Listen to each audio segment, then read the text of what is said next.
Alrighty guys, this is Sargaz. Decided to make a video on the new WoW Classic Season of Mastery that is coming out because I have a lot of good and bad opinions about this. Honestly, just from like an overview, I really think that this was actually a good idea. Blizzard's had a lot of bad ideas lately, and nothing's going to be perfect, and I really love Classic. I've found that TBC hasn't been as interesting to me as Classic, and so there were a lot of things that went on in Classic that were good that I think really brought out the original game, and the community loved it. But then there are just a lot of externalities and things that caused the game to have forms of cancer floating around in it. And so we'll cover all of these. The kind of want to go through their phasing schedule. Um, some people have said that time gating content's a bad idea. I don't really understand how time gating could be a negative thing for a game that's already been out or for an MMO, because the whole idea behind an MMO is that content is released and people go through that content and experience it. And once that content's been around for a long time, you tend to lose people in the game. And so um, the idea of running this in a 12-month cadence, I really like. I think it will really speed up the process of the game, but it'll also have a lot of effect on the rating content because, we had Classic for a year and a half, and when Naxxramas came around, a lot of people were still having a lot of difficulty getting through that content, even with the world buff meta. And some people said that it was due to gear, some people said it was due to just knowledge of the content itself. There's a lot of arguments on both sides of that, but the main thing here is going to be that you are going to have 2 months with your current content before the next one comes out. And when you're trying to gear out 40 people, not everyone's going to have an Ethereum's tier when they get to AQ. Not everyone's going to have a DFT. You're going to have a lot of gaps in gear in your raid team, and so it'll be interesting to see how these raiding guilds determine how they spread out their gear. So, anyways, let's go through this a little bit.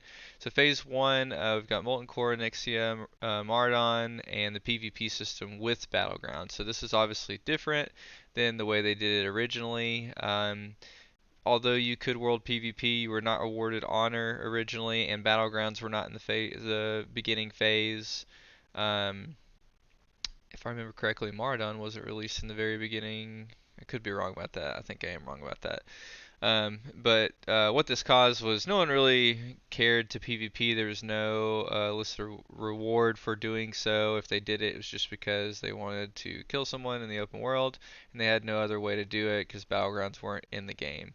And so what happened when the later phase with the PvP honor system came out, but Battlegrounds were not released, was that if you were in the open world, you were in very real danger. And so this time, what they did was they went ahead and released the PvP honor system and the battlegrounds at the same time. This will make all the people that want to push rating just go into battlegrounds because it'll be more efficient to do so, and you won't have people camping flight paths like they did previously, where they're just ganking people hours on end to get ahead in the rating system. And so I think this is a good move. It didn't personally affect me. I was level 60 whenever the PvP honor system came out, but there were a lot of people that didn't get to play that much. That once they were at least level 48, the game was basically unplayable for them because they weren't level 60 and they were being farmed for honor. And so I think that was a good move for Blizzard there. Phase 2 got Dire Maul and the world bosses. This is pretty much unchanged from what I remember previously.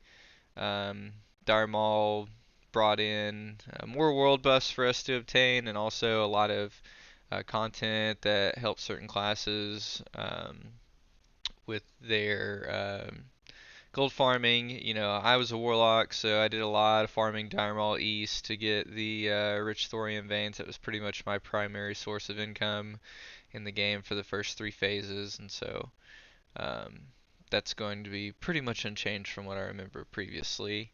Phase 3 got Blackwing Lair and the Darkmoor Fair, so this is pretty similar as well.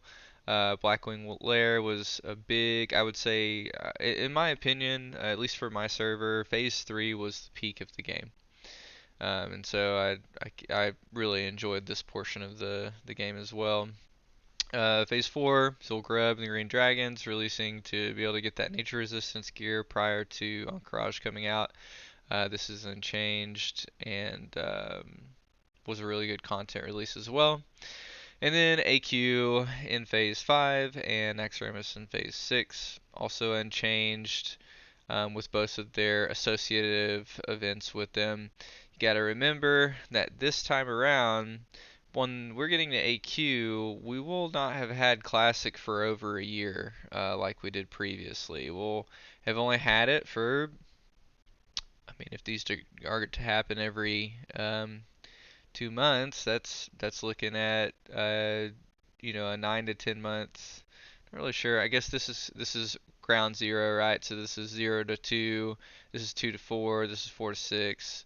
This is 6 to 8, and this would be 8 to 10. So yeah, so this will be coming out 8 months after the release, and I mean, this is like the first actual difficult raid content of Classic. Um, Now, we won't have world buffs this time, and so Blackwing Lair could still be difficult. Things like the suppression room and the drakes could actually, for once, be difficult because you can't just burst them down very quickly. So things like the healing mechanic of the drakes, I can't remember which one, could be a big problem because you can't just out DPS the heals anymore. You actually have to make sure that you're not healing the boss anymore. And so things like the length of the fight on Nefarian could really become a big problem too, because you could actually be overwhelmed by the ads, at least in early phases with MC gear and things like that. So I think there's a lot to be talked about in terms of just the rating culture, how things are going to be affected, because the content releases pretty much double what it was previously. You had a lot of people getting bored with the phases being too long, but ultimately that was just for like the top tier guilds. Some guilds were still trying to gear out their rating team for the next content release, and so um, there's just a lot there that I'll kind of get into as we talk about this. So let's get down here to the bottom and talk about the raid bosses. So in the original release, WoW Classic was made to recreate the difficulty and challenge of patch 1.12 from the original. While we strive to bring a faithful recreation of that release, many raid encounters turn out to be easier than the first time around. Players simply more experienced and prepared. Yes, this is the thing that you can't change about the classic community, is we all know and have a lot of documentation and things to go back on to know exactly what's going to happen before it's going to happen, and so that just innately changes the experience. And so what they're saying here is it greatly increased the player power. With that in mind, we're planning a few changes. Those early raid bosses pack a little bit more punch and attempt to recreate the original challenge that was presented. So first thing they're doing is they're getting rid of world buffs.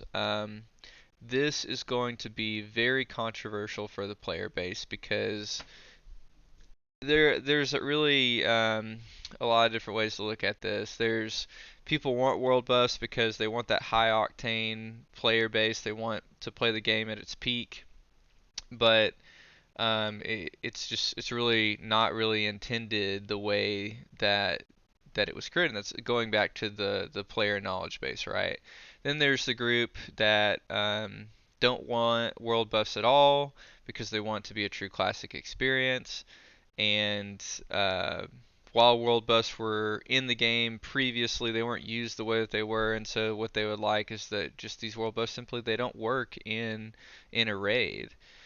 Um, I've battled with this concept a lot because I was a guy that had to have every single one of his buffs every raid and wanted to operate at my maximum capacity. And the way I feel about it is I do like the world buff meta, but I don't like all the associative problems that come with it. And it's really one of those Pandora's box things where if if it's let out, it's too late. You can't get it back. I still want to play the game at its max capacity, and if its max capacity is no one has world buffs, I'm still okay with that because it's still a level playing field. It's still everyone doesn't have them. It's not like a certain group can have them and certain can't, and that's an elective, not, wanting to raid without world buffs. I like it this way because it's a level playing field. No one's raiding with them. You'll still have people doing speed clears. They'll just simply be slower. So I am in favor of this because now you don't have people having to raid log their favorite characters so that they can raid with all their buffs. You don't have people having to organize times when things are going to drop, all the cancer that's associated with all of that. And it only got worse as Classic went on when you started getting your ZG buff, you got your DM buffs, all these things that added to the chore list. So I'm actually in favor of this big time. So restoring mechanics that were removed early on some raid bosses. So this is that they went in and they nerfed raid bosses from the start. So um, this would be like they didn't give the original release of Cthulhu because he was unkillable when he first came out. And so maybe I guess they're gonna do that again. I really don't know. I mean, I'm just not familiar with that specific instance as much as I could be, and so really this one's a little inane to me. I mean, I think it's a good idea. I think it'll definitely show the boys from the men on who are able to actually down content in its original capacity. So we'll see how that one works out. This one is huge. No boss debuff limit up to 16 debuffs in WoW Classic. So this changed. There's a couple things. There's a couple interactions between the world buff thing and the debuff limit thing that I want to discuss. If you remember, anyone that wanted to be a top DPS in Classic was going to be a warrior. That was. I mean, I used to try to argue this, and it's just I was arguing against a wall. World buffed DPS warriors, Fury warriors in Classic are the best DPS that exist. Main reason why is because they scale very well with world buffs, be it that Ren gives you the speed, the haste increase on your attacks, and then you also have just a butt ton of crit. Well, um, without world buffs, from what I understand, I mean, I had a DPS warrior, but I played him very late. Is that they don't play the same. If you don't have all that crit, you don't have all that rage generation, and they don't play anywhere close to the way that they do without world buffs. And so, going back to the debuff limit, the negative that this presented for other classes was that they were unable to fully use their toolkit. So I played a warlock. You can imagine that I'm very happy about this debuff limit removal because you were only given on some raids, and this only happened early because later down the road, Thunder Furies came to be a thing, but some warlocks were given a corruption slot, and you were never allowed to use a curse unless you either were assigned a curse that was helping the entire raid, or if some people had died and all the warlocks were still up, and then you could use your Curse of Agony. So this hampered your ability to be a top tier DPS because you weren't able to use your full toolkit. We had to pretty much go for a Shadow Bolt spam spec, i.e. DS Ruin, SM Ruin, something like that. And so between the world buff removal and the debuff limit removal, what this will do is it will change the meta. I think there will be substantially more warlocks playing as a DPS class, more mages, things like that, because I mean warlocks we scale better with this whole idea.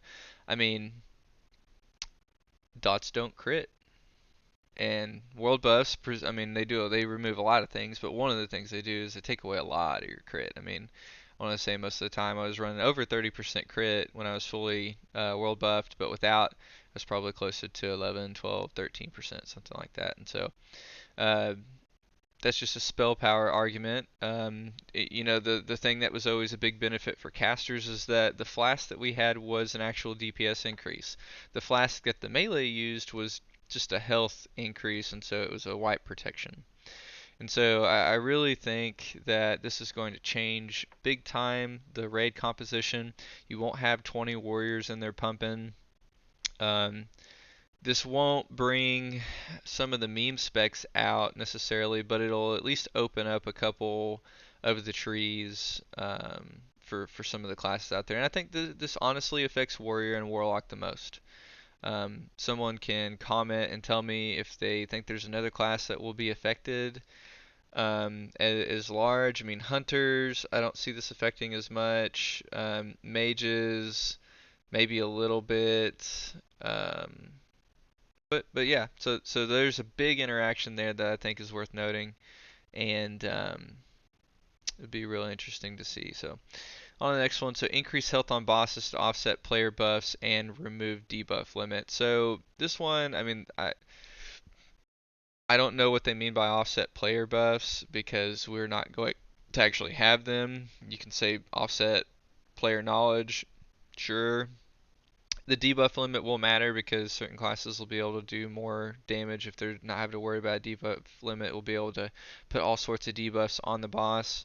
Hopefully, this will make people want to have a more comprehensive raid team so that they can make use of. I mean, maybe there's a spot for boomkins now, right? Like, I mean, they're always going to go but having that crit buff, I don't know. I mean, the fights are going to be longer. It's probably not because they only do well in short fights, but anyways, there's a lot to unpack there. So, anyways, our tip with these changes is for the experience to feel somewhat more challenging. Yeah, I mean, definitely. I definitely think just taking world buffs away, I wonder how many people could have cleared Naxxramas, killed KT without world buffs.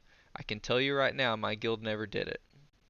We never killed KT without some world buff. I could be wrong about that, but I feel like that's probably the case. So, anyways.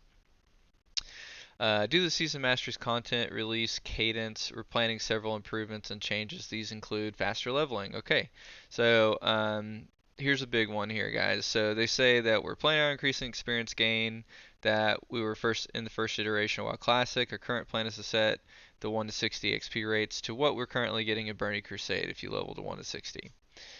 With a bigger focus on quest XP increases. Okay, so here's what they're saying here. They want there to be less of a meta of mages just carrying people through instances, right? Because this is what it came down to, and people always say, "Oh, well, I don't know why people do that. You should enjoy the game. You should want to play your class through the whole leveling experience. It's a long one. People have all these different maturations of what they think is the fun part of the game. And so a lot of people wanted to bypass that. I was one of them. But if it wasn't an option to bypass it and be carried in an instance by a mage, and if I was given more XP to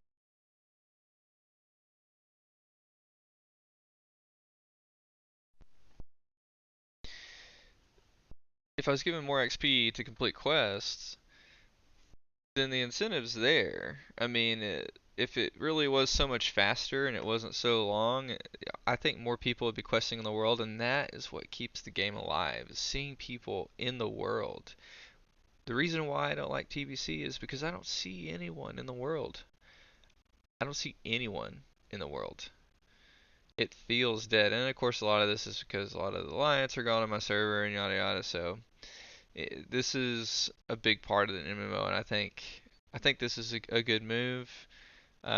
This was something that a lot of people said that they wanted to see happen was they wanted to level faster, and so I can agree with that. Quality of life updates. In addition, we're planning on introducing certain improvements that weren't in the original classic release. I think can make the experience better. So they're converting the meeting stones to summoning stones. Guys, this is a change that is simply just replacing what the players were already doing. We were already summoning to instances. No one was running to them. I mean, when the mountain was the thing, people were running through the mountain because they wanted to run as a raid. They didn't want their world buff character to get soloed because they got summoned and someone was camping, right? So I think that's a good move. Increased mining and herbalism nodes. This was a big thing that was talked about because of the player population size being larger, which they notate below here. And so increasing the gathering node spawns should provide a more consistent economy. Because yeah, you had the Black Lotus Mafia, on my server. Later phases, Black Lotus got to be, 200 gold, and it just became this like really expensive thing for most people if they wanted a flask. So, um, anyways, so that's kind of some of the things that they've talked about changing. Open beta is opening on October the 5th. I am very excited about this, guys. I think this is a good move. And then the other thing that people have mentioned, there's more that they could do here. Um, but in my opinion, I think this is a good base. Remember that the main tenet of this whole thing is that it is a 1 year cadence that will be, I assume, rewiped every year. And so if there's something that they come along and think that should also be changed, they always have the ability to do that later in the game. Um, I would be, like they say here at the top, in favor of slightly more changes, and not just trying to reinvent the wheel. I mean, people have advocated for making some of the meme specs more viable, like Ret Paladin, Boomkin, Elish Shaman, Feral Druid, and I do agree with that, but not at the behest of completely changing the game. And you know, uh, I think this is at least a good half measure. You're never gonna make everyone happy. That is impossible. There are too many people that play this game, too many people that have different opinions on how it should be played. And so I really feel like at least the things that they did here are all good. I mean, if anyone wants to comment and say something that they completely disagree with here, other than saying that they should have gone further, I don't think there's a whole lot that they just completely did wrong. And one other thing I would be in favor of though, because there were two forms of cancer in Original Classic. There was the World Buff meta, and then there was the PvP uh, ranking meta, which was, in order for you to get High Warlord, I mean, you had to play just an absurd amount of time, like forgiving, forgiving sleep, all these things. And so maybe that would be something I'd be interested in seeing how they would be willing to change. Um, and then it became virtually impossible for people later in the game to get High Warlord because there would only be like one slot that was allowed for that because the player pool became so small. So, anyways, guys, if you liked the video, you can throw a like on there. I would love to hear some of your comments. This is something that I'm really excited about. I'm going to definitely be playing this if my fiance doesn't leave me because I'll be playing this. And I'll be excited to see you guys all in the new world. I haven't decided what server I'm going to play on. I don't know if they're going to change the server names or go with the original ones. Um, and I'm not sure what class I'm going to play yet either. Because of all these changes, I really feel like I'm probably going to play a Warlock again. Um, I would kind of like a different change of pace. That's why I was almost interested in there being a world buff meta prior, because then I would actually play a warrior. But I don't know. Thank you for listening, guys.